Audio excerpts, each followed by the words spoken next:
Hello, and welcome to That Recording Podcast, the podcast of conversations inspired by all things analog recording. I am your host, Joe Montague, also known as... Are you that Beatles drums guy off Instagram? All you need is drums. Yes, that is me. And each episode I'll speak with a different guest from all avenues of the recording world. You can expect discussions on everything from the mentality and philosophy of recording right down to the nerdy gear talk and everything in between. With guests ranging from industry legends to current music producers, engineers, musicians and gear manufacturers.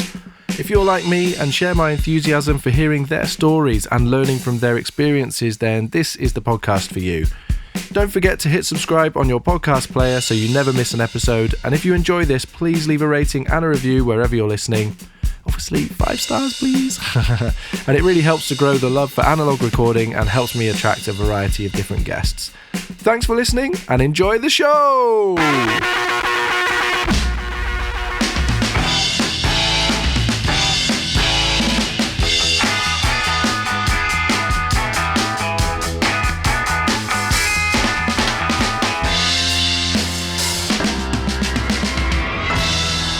Hello, I hope you've all had a wonderful week. This is episode 2 of my conversation with Dustin Hyatt of Vvundertone.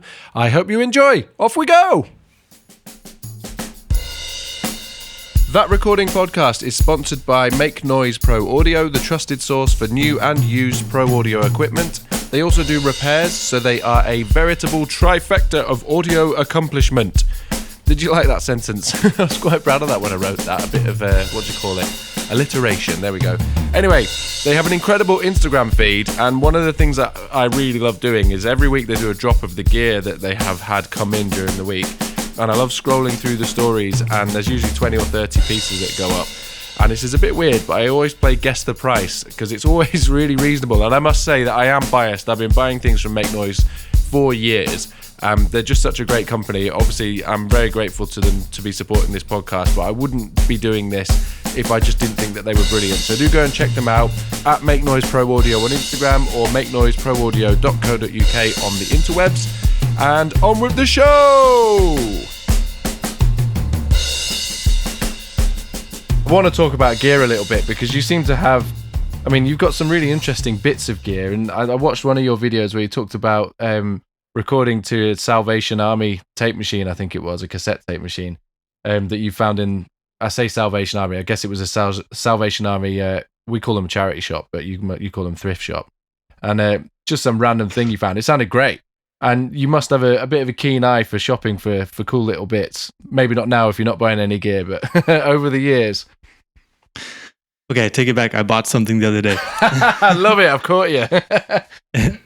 And it was because I'm working on a video right now on cassette, and that concept really of how to track these things down. And I had shot this B-roll of this Panasonic tape machine, one of them that I got. And then when I went to go shoot the actual video, it stopped working. And I was just like, come on. And it was one of my favorites too. It's like a handheld, silver, just, battery powered, put it anywhere. Great sound. So I went out. I said, okay, I'm just going to use my own, advice, which was to frequent these places as much as possible. Pick ones that are close to you so you can go to them pretty much every day that you can, and try your luck. So I went out there and I walk in and I ask them, first thing they pull out is this cherry Sony. And I'm like, uh-oh, that looks nice. And I'm like, how much is this? And they want $150 for it. And Sony is probably my most favorite brand. That's the only brand I'm really loyalist to. I just like how they make everything. I use Sony cameras, Sony handycams, Sony microphones, anything Sony I can get a hold of.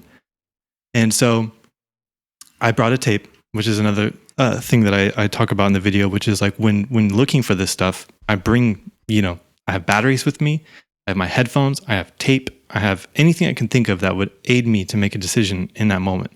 And it was smart because I probably would have stupidly dropped $150 on that just because it was clean, it looked cool, it had a case, it was Sony. I needed one in the heat of the moment, but I tried it out and it didn't work. It was just all fuzzy. It spun, but it was just, something was wrong electronically. So I turned around and I kept looking, and then I found a boombox which had stereo mic inputs on it, and I tested it out and it worked perfectly. So that was really lucky in that moment. But yeah, so I used to stop by the Salvation Army by my house every day after work, and that was the key. I had a friend that was just killing it, and I would be like, where did you get this? How did you, like tape machines, weird exotic instruments, I was just, I was amazed, I'm like, where did you get this 1940s accordion? It's like, oh, is it? I was like, okay, this is ridiculous. I'm getting onto this. So I said, I'm just going to stop by this place every day. So every day after work, 5 days a week, I would swing in and I would make the rounds. And then I would talk to the people who work there. I became friends with them. And I was like, hey, when do like the electronic stuff come in? I'm looking for keyboards. I'm looking for instruments.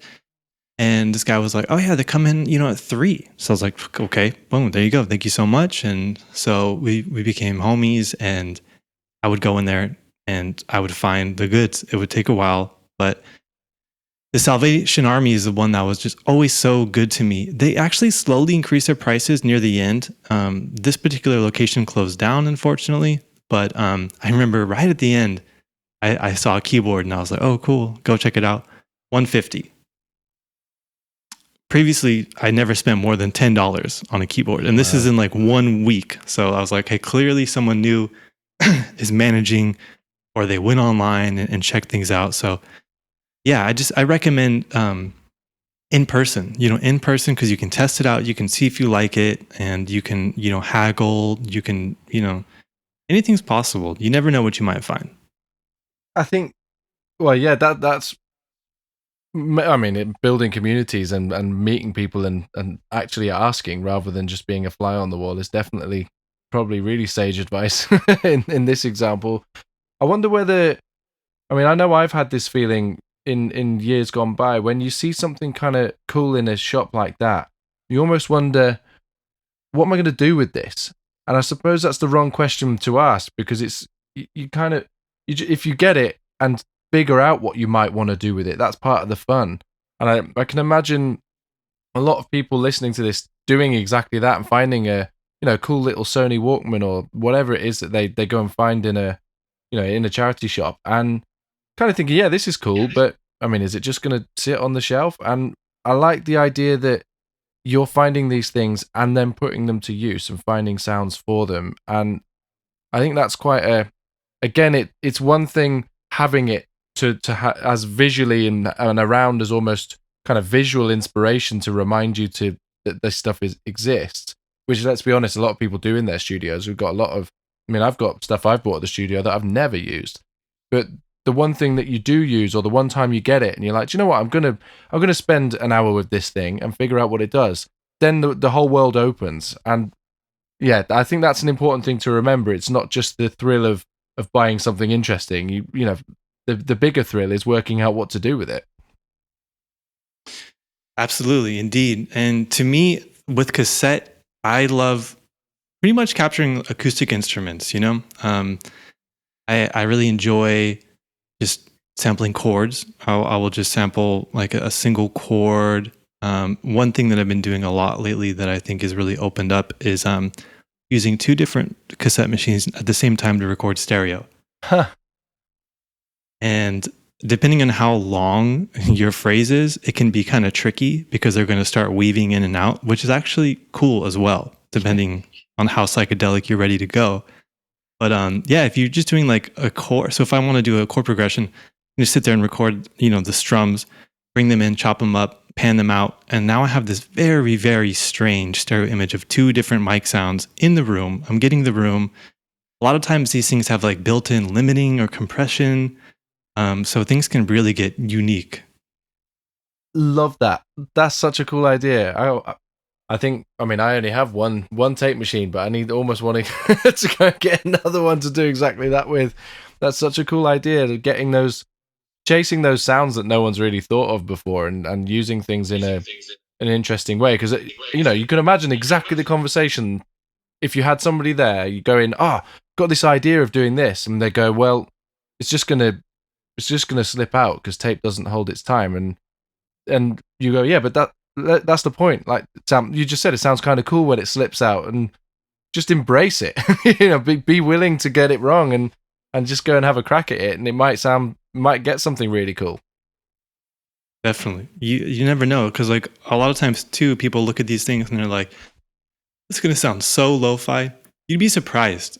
Sometimes I have to, really work hard to dirty these up because they're too clean. Some of them are just too clean. I want to talk a little bit about your. I love that video of your mixing drums, by the way. I think it's really cool. I'm glad that you didn't delete it. That's quite an accessible way for people who are potentially thinking about getting into getting drum sounds that are similar. I know you do more than drums. Obviously, I'm just focusing on it because that's where my mind's always at. It's on drums. That's the main thing that I do, though. Like I you're right. I do other stuff, but I love drums too. Like that's number one for me. But then, I think what I enjoyed about those videos is a really good demonstration on the accumulation of small percentages. So you are doing some fairly significant things, but you're doing a lot of things very, a little bit of one plugin here and a little bit of another. I should say that whole video is just in the box, isn't it? Which I think is why it's so accessible to people. And yeah, you've got maybe 4 or 5 plugins on one channel, and it's only 4 mics that you're working with. So it's not like you're doing it on 16 different individual drum mics. It's just 4. And each of them are playing a really important role, and you spend time refining the sound for each of those 4 elements in very small increments. It notches up and notches up, and then you hear the final result and you think, wow, that's brilliant. It sounds great. It's just I enjoy one. I'm kind of swinging back round. You're so sort of calculated and methodical and patient with it, and I think that is something to take away for people when they're watching that video. I mean, I definitely was a good reminder for me to do that. I work with a lot of people who want to make really big sweeping changes and almost get lost in the weeds of big decisions, and doesn't have to be like that. It just has to be a gentle nudge once in a while. What's kind of your thoughts on that process? I think that, quality is accumulative. Every little thing adds up to create the massive big picture, but it's those small steps. Any big massive moves, I feel like, can make things cartoonish and unrealistic, I'm all for like a ridiculous sound, but the taste that I like, which is more in the vintage world. I don't like a 16-channel mic drum set that's hyper realistic, top and bottom toms, and you're inside every drum shell. That just doesn't excite me. It sounds fake. I can't connect to it, So, and as far as like just the decisions, I think that a lot of people feel like they're not really doing anything unless they're really cranking it or whatever. Like I think about mix engineers who are almost like making themselves a member of the band because they added all this stuff and check it out and blah, blah, blah, where in reality, maybe the song doesn't need all that. It just needs a third set of ears to make sure that everything is cohesive, but not flip the script on it and make it night and day. So I just think that, less is more is just the motto. It's just remembering that like you don't want to push these things too hard, especially plugins. They become plasticky and cartoonish so fast. As soon as you start cranking thresholds and stuff like that, it's like you're in the tubby plastic zone, and it's just not good sounding. I hear that. I mean, what I was reminded of when you were talking then is thinking about some of the interviews that I've done for this. This isn't just me clanging, trying to getting people to go back and listen. It's just my reference point. If you've got a staff engineer at somewhere, like Abbey Road or, big studio, if their staff engineer who is tasked with mixing that day's session, they've come in to mix that session. It's not like it is now where you've got a big name mix engineer ready to do it. They were just the staff engineer, and their job was probably to be fairly inconspicuous and not make a giant mark on the project. It was just to balance it and make it sound as good as they can in respect of what the artist has put down. And that's so true. That's a philosophy I've been thinking about for a minute I'm wanting to figure out how to like actually accurately present this without sounding like a old hater. But I think that when you look at, the beginning of that era, you're speaking of lab coats, right? And imagine being an engineer in that place and pushing the threshold too far. You'd have a tap on the shoulder from someone, a superior, and they'd be like, "Oh no, sir, what are you doing? Didn't you see article number 481? You do not touch the Fairchild past, And it's like, when they did do that back in the day, they only did it on one track. They only did it on the vocal, and nobody else was doing it. So it was like, whoa, that actually sounds really cool and unique. Nowadays, everybody's doing it on every track. So when you put out something that has not very much heavy compression and whatever, shockingly, now that stands out because our ears are like so accustomed to the hyper realistic that we're like, whoa, what is this? Sounds different. What did you do?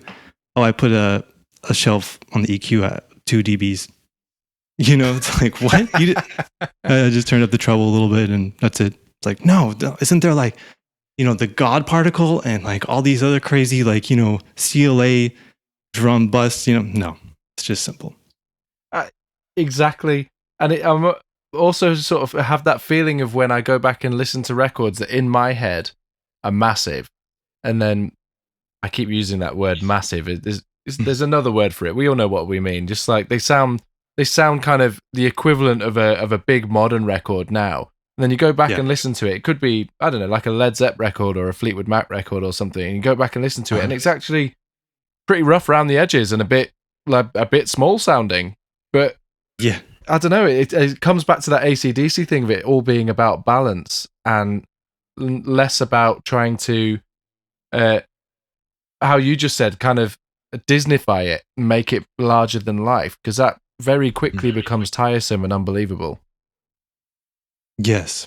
And when everyone's doing the same thing, like it just doesn't stand out. It doesn't sound unique. And right now it's more important than ever with the oversaturation of music and everyone doing it. It's just like, okay, how can you stand out? It's an important thing for artists to really think about. I think just to sort of kind of, it's not really off topic, and I think it's important to talk about, but I noticed that on your site, you're moving into visual stuff too. So I'm not particularly au fait with this stuff, but I'm assuming it's kind of like visual overlays for videos and things like that. Is that correct? Yeah.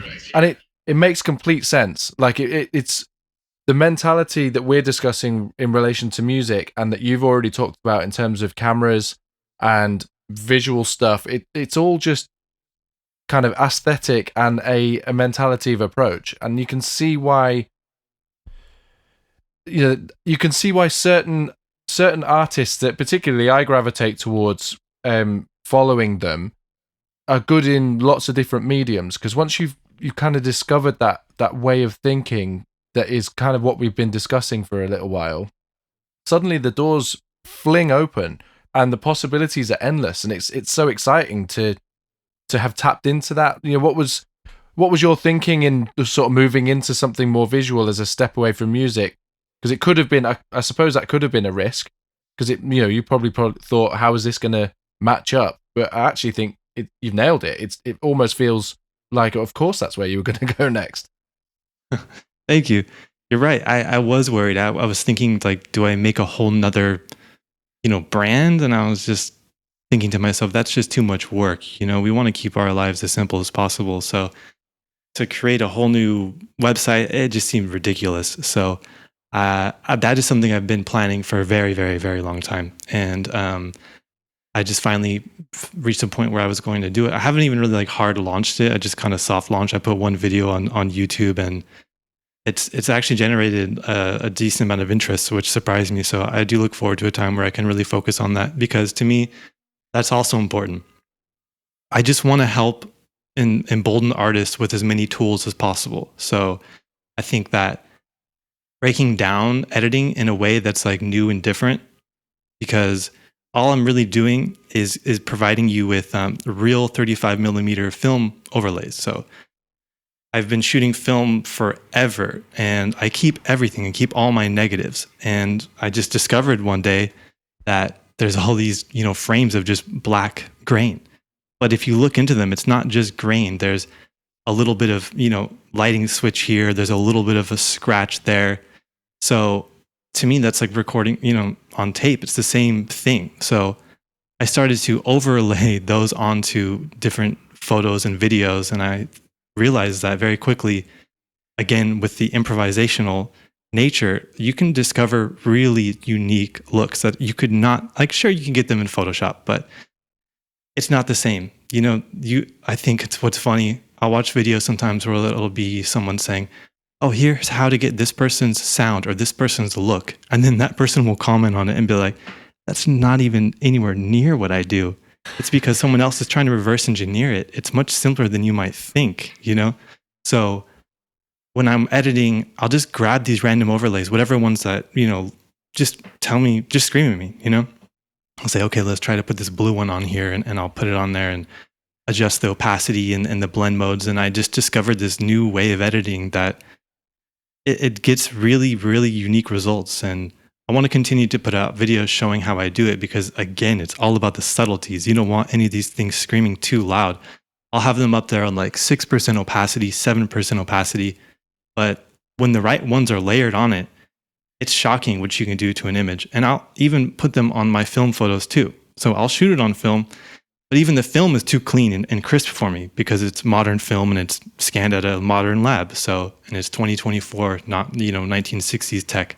So I'll put these film overlays on the film and just adjust them until I see something that inspires me and makes me feel like, okay, this is a finished product. It's like a finalizing aspect. And all the art, everything that I put out with Vvundertone has it on there. So to me, it was like, it only makes sense to now offer this as a product. Yeah. Because you've been seeing it the whole time.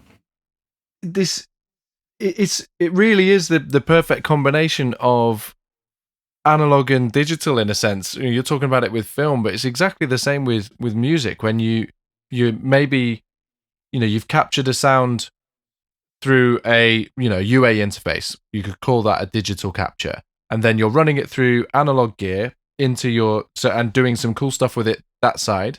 And then you might think, oh, this needs a little bit more. So, if you want to go down a metaphor, you could say that I'm going to do a digital overlay, but that's come from an analog source or whatever. And then you start messing around with some plugins, and suddenly it all just becomes this big meld of a process that the lines between analog and digital are so blurred that they're just tools. And there's just something in that. There's something really special, and we've all been struggling with that question for such a long time of how do we embrace both of those worlds. Some people will have gone, well, I'm fully analog, and others will go, well, I'm is it Andrew Sheps, I'm fully in the box now.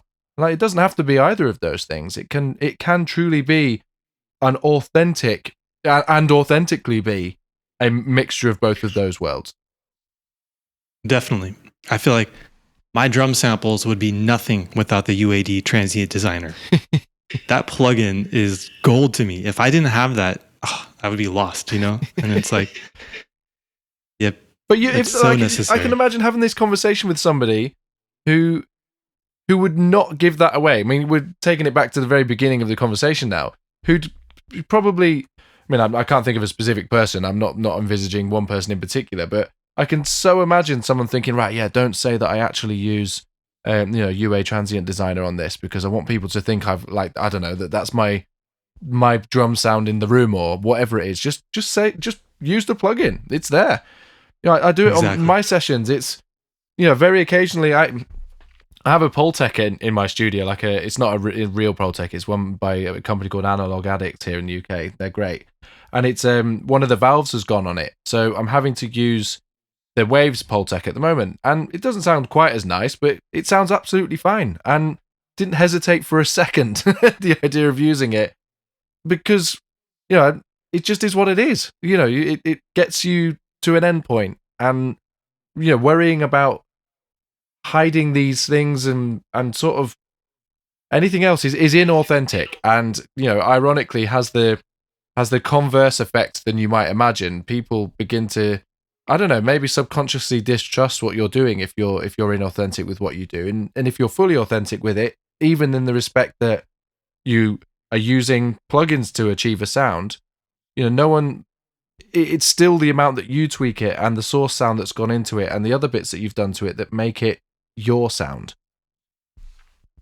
Fully. And the fact is, like, people can tell if you're really authentic or if you're really being honest, and it makes a big difference. It's like between someone actually listening and checking out your product or what you do versus just you're not connecting, and sometimes people may not even really know why, but they feel it.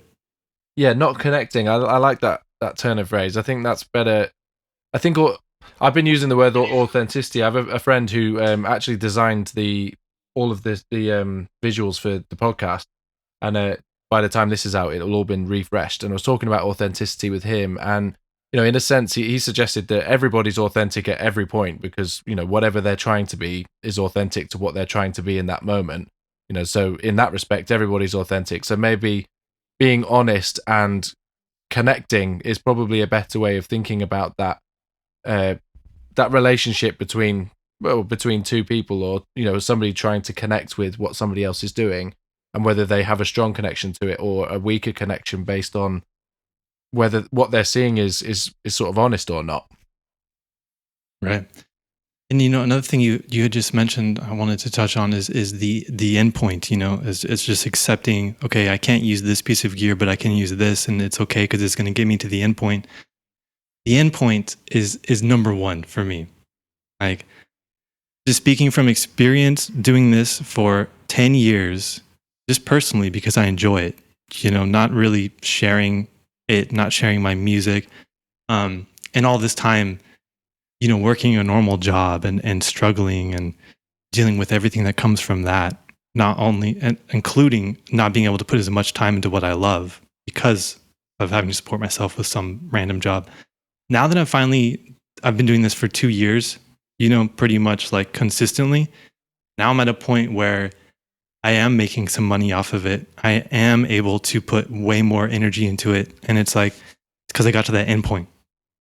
It was an idea for so long that until it became real and like clickable and viewable and an experience for people, I was still stuck in the minutia.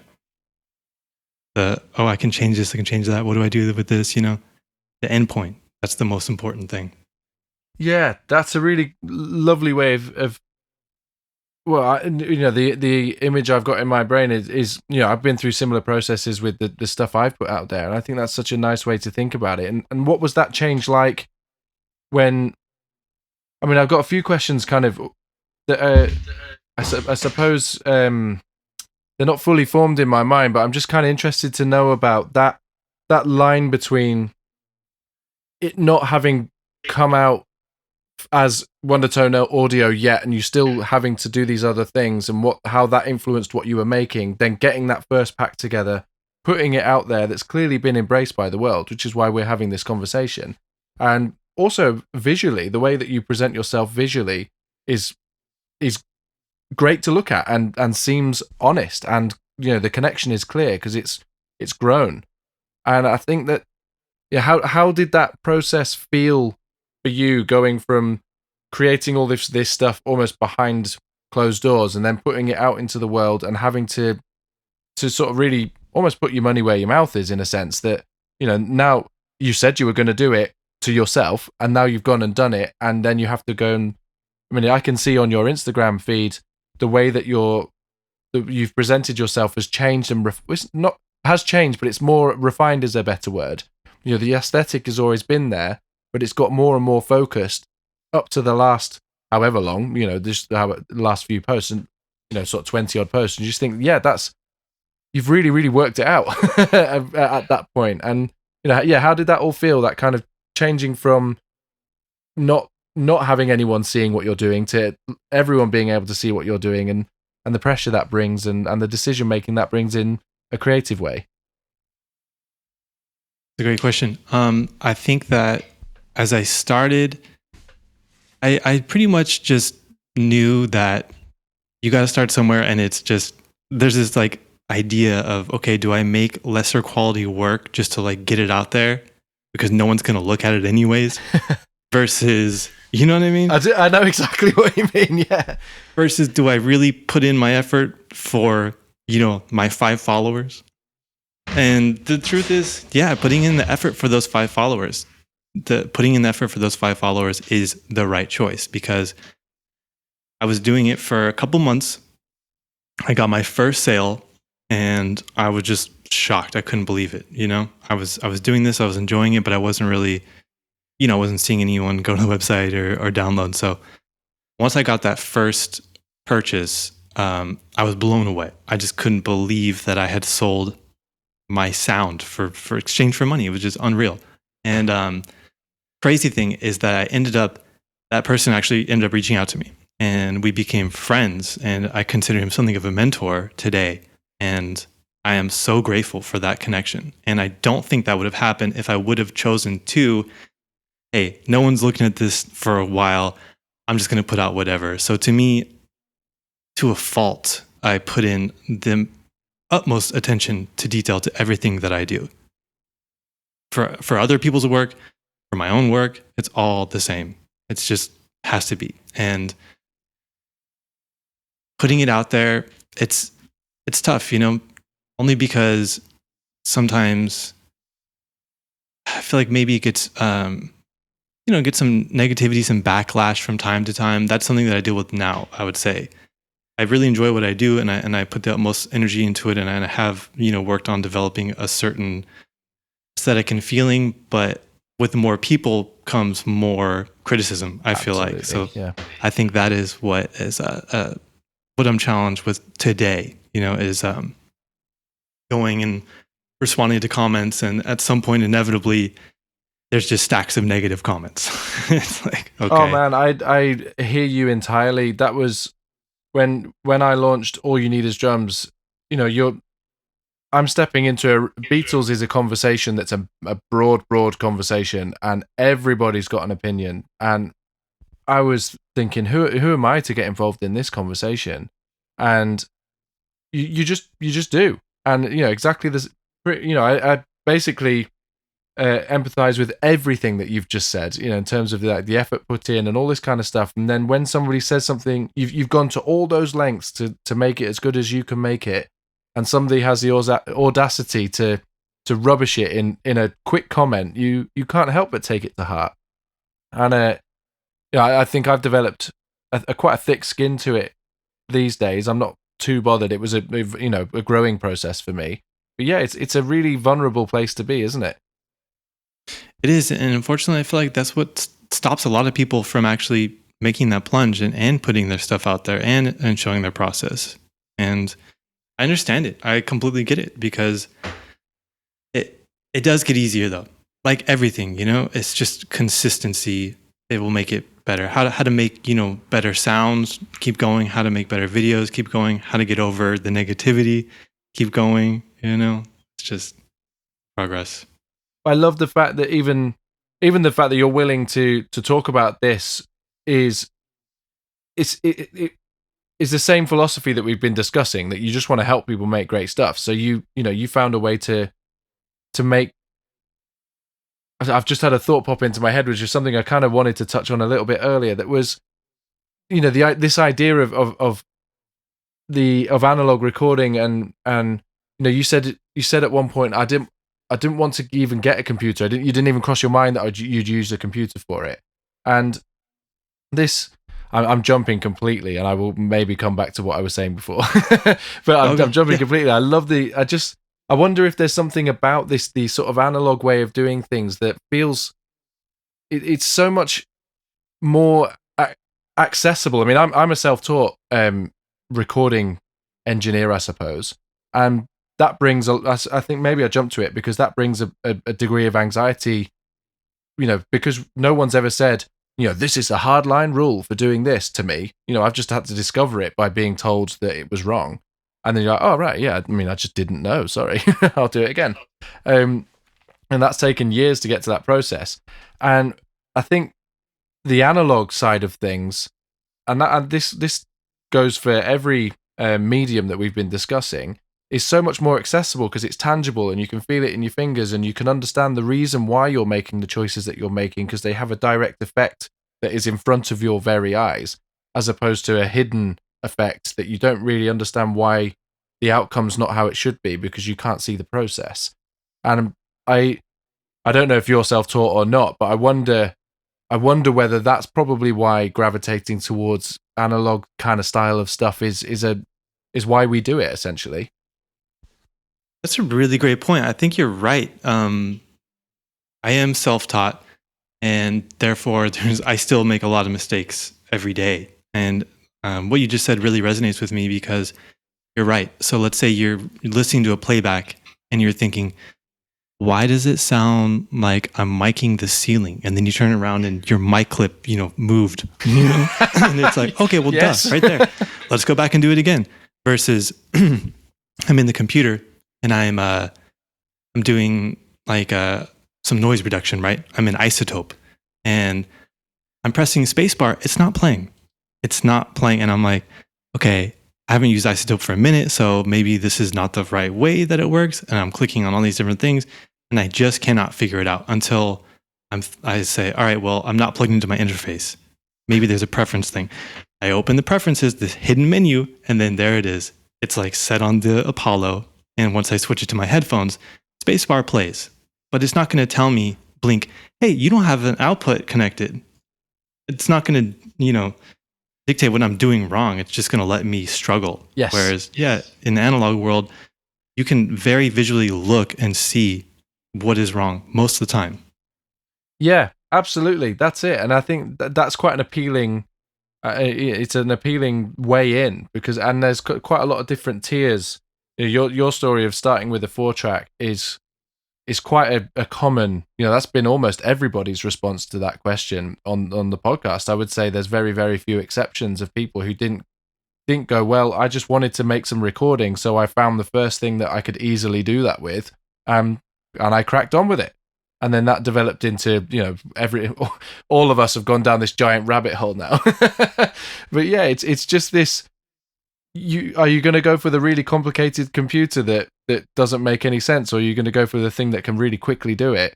And then, by pure coincidence, that happens to be one of the things that makes the purest sound and the nicest sound, and it's led us all to where we are now. I think it's it's a really nice way of thinking about it, actually, and I hear the whole thing to do with hidden preference menus and all this kind of stuff. That's the biggest. I would suggest that's probably the biggest hurdle to making music is understanding how the DAW works and how your particular computer works, and finding the inner workings of this stuff. I'm just reminded of a conversation I had with somebody. I do a lot of work on Sibelius, which is a transcription software for when I'm making my Ringo stems and things, and I didn't understand Sibelius one little bit because it was exactly how we just described, hidden stuff everywhere.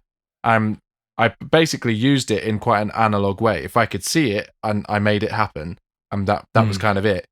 And then I spoke to a guy, a friend of mine I know, who arranges for Disney, and he gave me a bit of a private masterclass in how to use Sibelius, and he taught me how it worked. He showed me he basically took the back off Sibelius and showed me inside, and I was like, wow, okay, I get this now because I know how this works and I know where all the hidden bits are and I can see.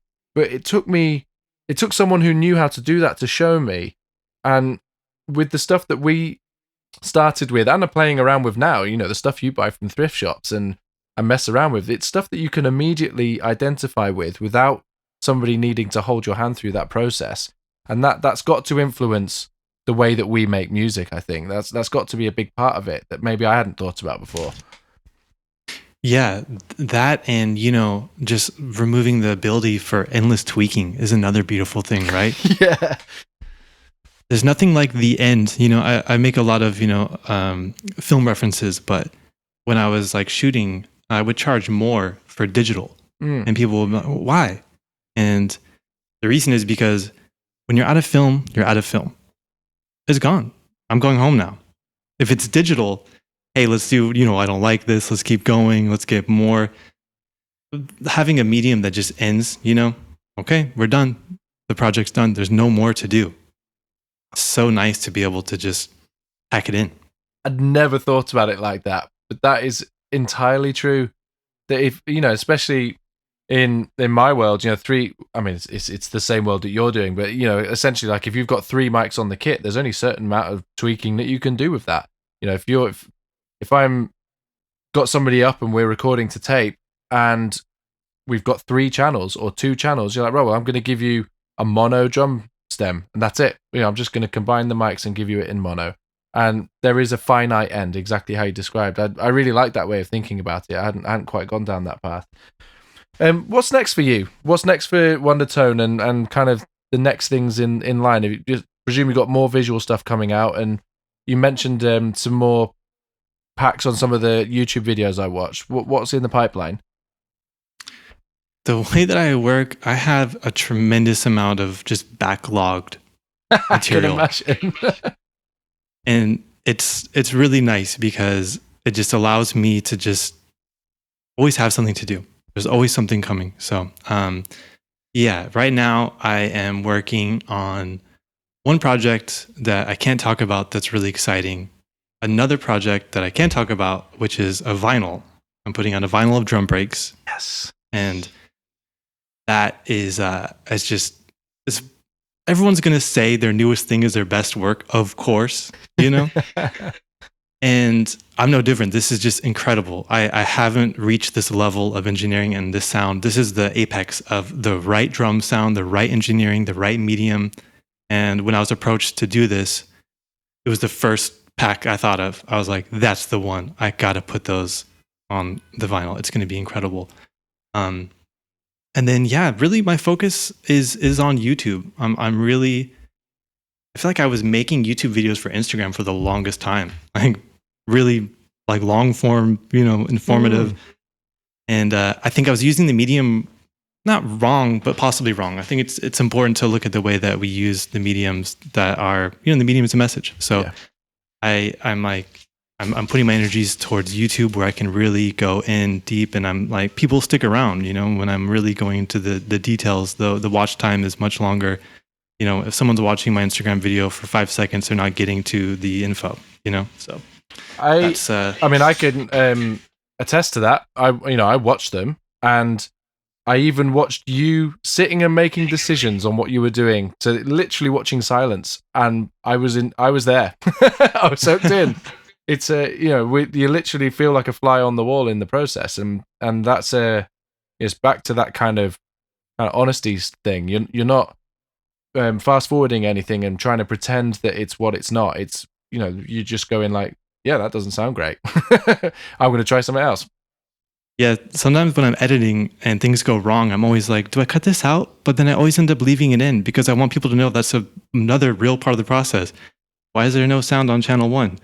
All right, to the back of the board, okay, let's find, replace this. And I like showing the failure. I don't know why. I just think that, especially with social media designed the way it's become, where it's a highlight reel, I think it's really important to show the struggle, but how you overcame it too. Yeah.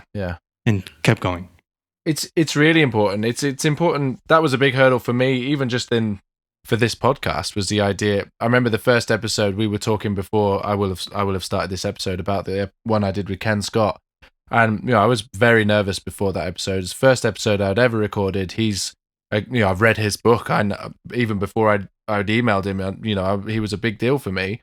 And I edited that podcast because I did so many ums and ahs and fumbled around with stuff. And after that, I was like, that took ages to edit that podcast. Do you know what? I'm just gonna keep it with me. And I think that's one of the things. I hope that's one of the things people enjoy about this is that the conversation does meander slightly, and it is just an honest conversation between two people, and it attests to what you just said, that people like to connect. I think that's a good round way to bring everything together. And we've basically discussed it's an honest way of people connecting because they're seeing you be a truthful version of it, and it makes them feel more comfortable. Again, you're helping them come out as an artist because they're seeing somebody else embrace failure and think, do you know what? I can embrace failure as well.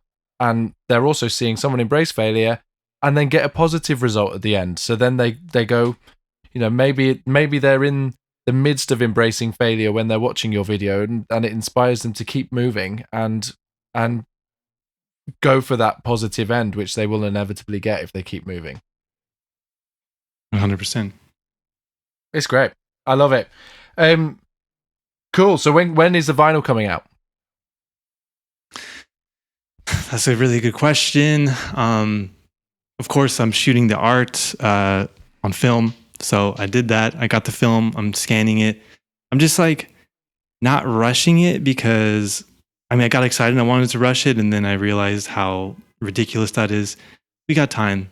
There's enough for everyone to go around. So it could be a minute. It's really up to me. But that is priority. That's on my list right now. So it's just a matter of going through. I got to figure out. I don't know if I'm going to release the pack first and then the vinyl or vice versa, or how to do it. But I just want to figure out the logistics of it. Like, you buy the vinyl, you should get the full pack. How do I include that? There's just more details to it that I didn't really see, As is so often the case. Right. To do it right. So I meant to ask this right at the beginning, but where did the name Vvundertone come from? Because I mean, obviously I've been pronouncing it Vvundertone, and I love that. But when I watched your videos and it was Vvundertone, I was like, oh yeah, of course it is. But even that has got, I don't know, it just hooks you in straight away. Just the fact that you kind of know how to do it, but how to say it, but also not say it at the same time, and it's just it matches the whole aesthetic of everything you're doing. So where did you come up with it? It's funny. I'm okay with any pronunciation except for Vvundertone. Sometimes people will say that, and I'm like, that's not. It's okay. That's what all the other spellings were taken. So I had to do some creative manipulation to get something that was not going to have like a bunch of hyphens or weird symbols in it. So, but that name came from a band name from way back in the day that I came up with, which was Vvundertone Wonder Act. Nice. I like that. So I had that, and I was just playing with words. I have like a notebook of all my random ideas, and I'm like trying to come up with a name. Vvundertone Wonder Act. I'm like, Thundertone? I'm like, that's kind of silly. That reminds me of like a band that's like really corny. And then I just switched them to Vvundertone, and I said, that sounds really cool. That feels, kind of fun, exciting. And I just, when you come with the names, you don't have to question it. I was like, that's it. Click. It's the same that when the name happens and you don't have to question it, that's it. It's the same with when you latch onto a particular idea, which is kind of the whole thing that you're doing, and it suddenly a flood of ideas comes. So you bring out one pack, and then suddenly it's like, oh well, then I can do this and this, and then I can do visual overlays, and I can do a record, and I can do this and this. It doesn't surprise me to hear that you've got a backlog, because when you hit gold, there's no shortage of ideas, and I think that's where, that's when you're being truly you, because you've just tapped into the matrix of what makes you work, and of course the ideas are going to flow from that point onwards. Exactly. So momentum. That's all I'm striving for, is hit that momentum, because once you stop, I'm sure you can attest to this with the podcast, you get yourself to a place, for me, it's all about even 7 acceleration. You don't want to be sitting on 10. You're going to burn out, and then you're going to have to take time off. And then when you get back to it, it's a struggle. If you keep that even 7, the momentum is your friend, and you never jump off. Love it. I love it. That's a really great way to end. Thank you so much for speaking to me. Absolutely. Thank you for having me.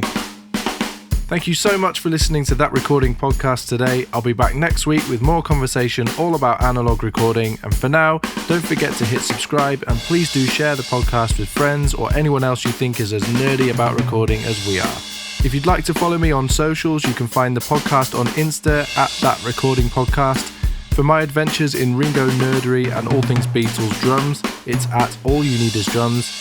And if you're just curious about my work and recording, and maybe the odd picture of me having a beer or hanging out with my wife and kids, it's at Joe Montague Drums. And in other exciting news, I have a TikTok.